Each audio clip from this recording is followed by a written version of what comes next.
नमस्कार, मैं हूं मसरत अली। आप देख रहे हैं आरएस क्राइम न्यूज। तो चलिए देखते हैं आज की ताजा तरीन खबरें। इससे पहले आप हमारे चैनल को लाइक सब्सक्राइब जरूर कर लें, साथ में घंटी भी बजाएं, जिससे हर अपडेट आपको समय पर मिलती रहे। तो चलिए देखते हैं आज की ये रिपोर्ट। छोटी ईशय संस्था द्वारा आयोजित मिशन शक्ति अभियान फेस -5.0 अंतर्गत आत्मरक्षा स्वसुरक्षा जन जागृति कार्यशाला गुड टच बैड टच संपन्न।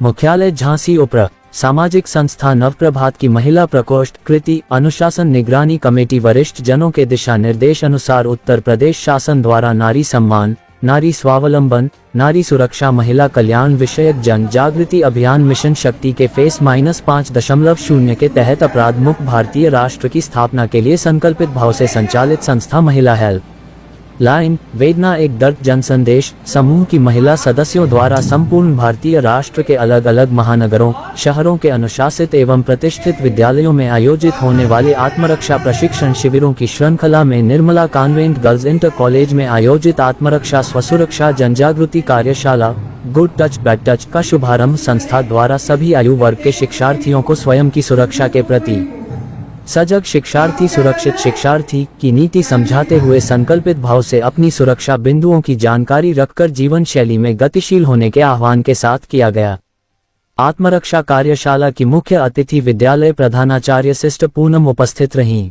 आत्मरक्षा कार्यशाला की अध्यक्षता संस्था राष्ट्रीय अध्यक्ष रूपम अग्रवाल ने की। आत्मरक्षा कार्यशाला का शुभारंभ करते हुए समूह वरिष्ठ संयोजिका के रूप में रूपम अग्रवाल ने खिलौना गुड़िया के माध्यम से सभी आयु वर्ग के शिक्षार्थियों को सामान्य जीवनचर्या में घर परिवार के सदस्यों एवं अपरिचित लोगों से होने वाले को गुड टच एवं बैड टच को पहचानने एवं स्वयं की सुरक्षा कैसे करे संबंधी प्रमुख बिंदुओं की जानकारी पर प्रकाश डाला, जिस पर स्कूली विद्यार्थियों ने एक एक कर अपनी अपनी जिज्ञासाओं पर समूह संयोजिकाओं से अनेक प्रश्न किए, जिस पर उनके सभी प्रश्नों का उत्तर बालमन की जिज्ञासाओं के अनुसार देकर सभी को निरुत्तर किया गया। रिजवान अहमद की खास रिपोर्ट।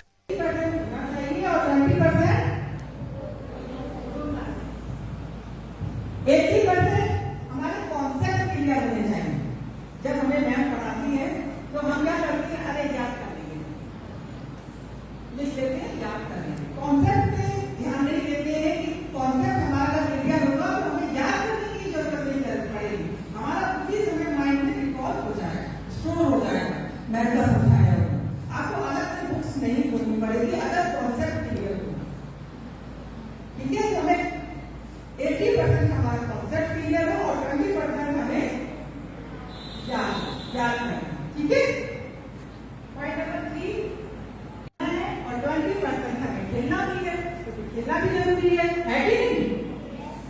स्पेशली आउटडोर के हमारी बॉडी के लिए, हमारे मस्तिष्क के लिए बहुत जरूरी होता है खेलना। तो 20% हमें खेलना है और 80% हमें स्टडी करनी है। पॉइंट नंबर कौन सा चल रहा था बताओ? तीसरा। पॉइंट नंबर 4, 80% हमें खाना भी खाना चाहिए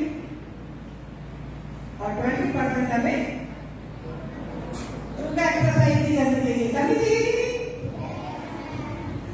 और 80% हमें खुश रहना चाहिए, आनंदित रहना चाहिए, क्योंकि इससे हमारे अंदर पॉजिटिव वाइब्स आती है, हमें एनर्जी मिलती है पढ़ने की, लोगों के साथ बात करने की। लोग जब मैम बताती है तो हमें जल्दी समझ में आता है। तो 80% हमें खुश रहना चाहिए, 20% गुस्सा रहना चाहिए। स्वाभाविक है, ह्यूमन बीइंग्स है तो सारे इमोशंस हमारे अंदर है, बस हमें उसका परसेंटेज मेंटेन करना है। ठीक है? 80% हमें हार्ड वर्क करना है।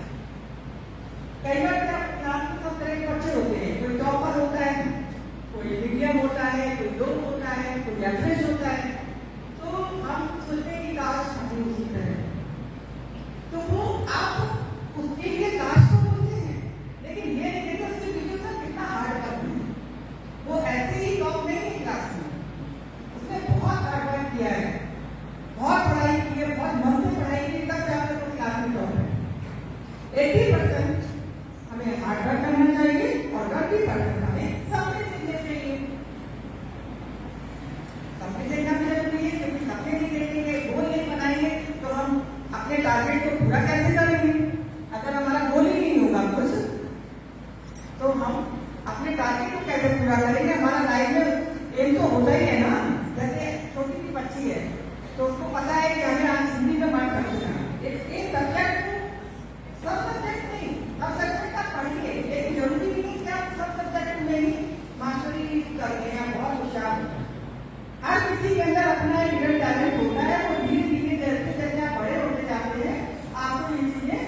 अपने आप सामने समझ में आने लगती है।